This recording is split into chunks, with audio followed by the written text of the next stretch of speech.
Adam Smith, the pin factory secret behind everything you buy today. Quick question before we start. When you hear the phrase invisible hand, what comes to mind?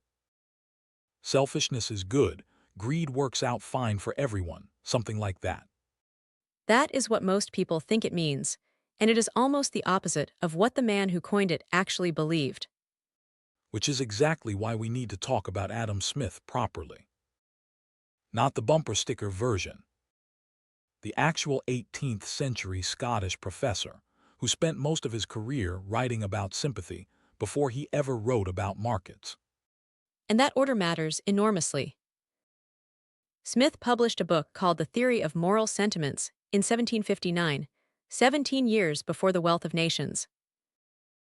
In it, his entire argument is that human beings are naturally wired to care what other people think and feel, that we imagine ourselves in another person's position before we judge our own actions.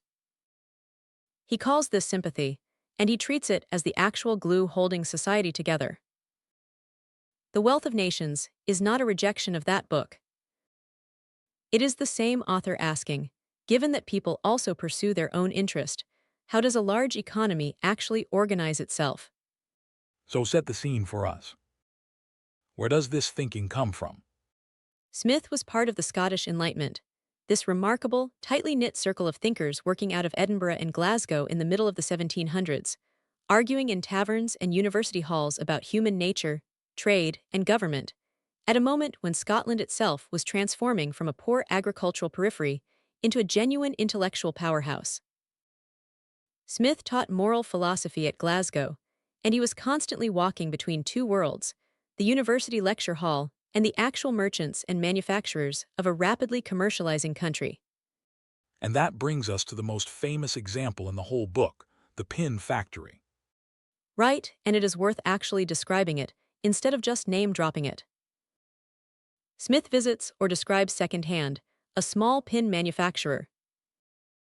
One worker doing the entire job alone, drawing the wire, straightening it, cutting it, sharpening the point, attaching the head, might make a handful of pins in a day if he is lucky. But split that same job into about 18 distinct steps, with one worker doing each single step over and over, and that same small team can produce tens of thousands of pins in a day. Smith's point is not simply that specialization is efficient. His point is that this division of labor, multiplied across an entire economy, is the actual engine of national wealth, far more than gold in a vault or land under a crown. And this is where the invisible hand actually shows up, right?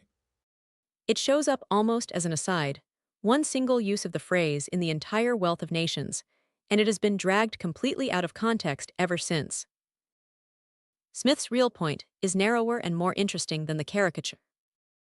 A baker does not sell you bread out of love for humanity.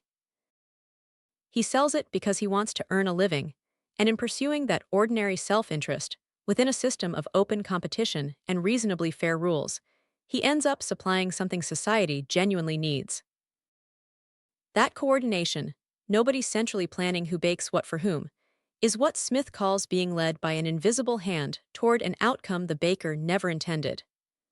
Which sounds like a celebration of pure selfishness, if you stop reading right there. And that is exactly the problem, because Smith absolutely does not stop reading there. He was deeply suspicious of merchants and manufacturers as a class, and he says so in blunt language. He warns that people in the same trade rarely meet, even for merriment, without the conversation ending in some scheme to raise prices at the public's expense. Smith despised monopolies, government-granted trading privileges, and what we would now call crony capitalism, businesses cozying up to political power to rig the rules in their own favor. The invisible hand only works, in his own telling, inside a system of genuine competition. Remove the competition and you just get self-interest without the coordination, which is exploitation, not harmony. That gets lost constantly in how his name gets used today. Constantly, and it is worth being honest that Smith is not some flawless prophet either. He underestimated how badly extreme division of labor could dull a worker's mind over years of repeating one single motion, and he actually worried about that himself, late in The Wealth of Nations, arguing government needed to fund education specifically to counteract it. He also had very little to say about the enormous, brutal economic system of slavery still operating across the empire he was writing within, beyond a somewhat abstract argument that free labor tends to be more productive. So treat him the way serious historians do, as a genuinely original thinker with real blind spots, not a saint and not a villain. Let us bring the pin factory into the present, because you can basically watch it running live today. An Amazon fulfillment warehouse is the pin factory taken to an extreme Smith could not have imagined. One worker scans items, another packs boxes, another routes them, robots move shelving, algorithms sequence the whole operation down to the second. It is division of labor pushed to a scale of millions of items a day, and it produces exactly the kind of abundance and low prices Smith predicted specialization would deliver.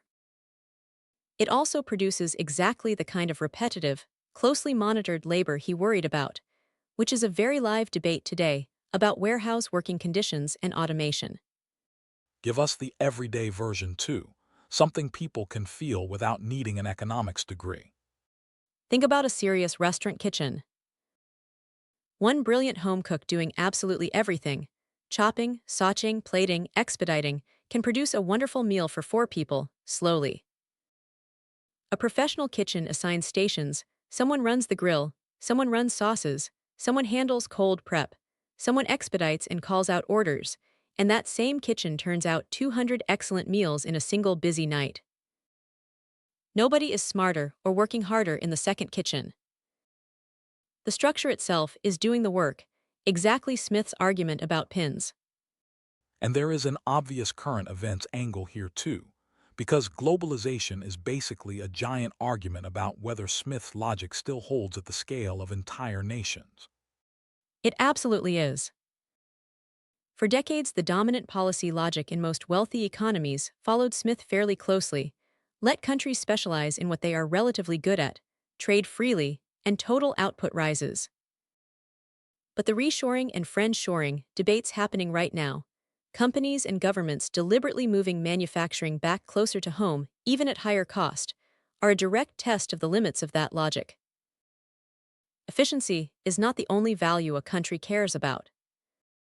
Supply chain security, national resilience, and the political cost of hollowed-out industrial regions all push back against pure Smithian specialization, and that tension is playing out in trade policy debates worldwide as we speak.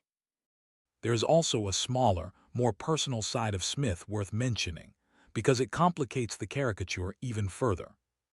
He never married, lived for years with his mother, and by most contemporary accounts was famously absent-minded, the kind of person who could apparently walk into a ditch while lost in thought about a theory of value.